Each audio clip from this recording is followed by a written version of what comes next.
14-year-old Deryn Blackwell from Wotton has astounded medical professionals. 3 years ago, he was told he had leukemia and Langerhans cell carcinoma. Then before Christmas, he was also diagnosed with a disease that destroys the immune system. Deryn was sent to an end-of-life hospice.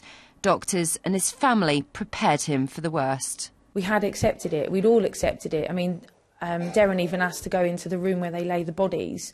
It's called Starborn. It's a beautiful room. And he asked to go and look in there, so he knew where he was going to go once he'd passed. And everything was set out. Knowing he may not have long left, Deryn drew up a bucket list of special things he wanted to do.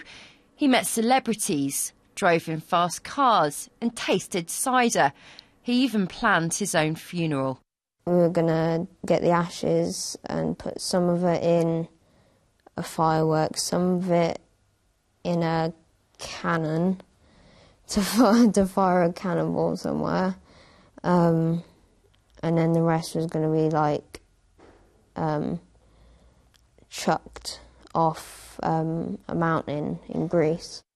But then something amazing happened. His infections healed and Deryn started to produce his own red blood cells. They don't even know, so they can't even give us an idea of what's going to happen in the next however many weeks.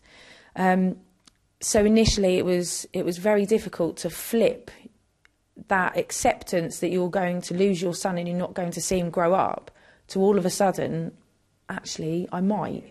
This is Deryn's pile of old medication. He used to need 32 different drugs. Now he needs just one. His family's moved out of the hospice into shared accommodation because of his improvements. He's taking it all in his stride.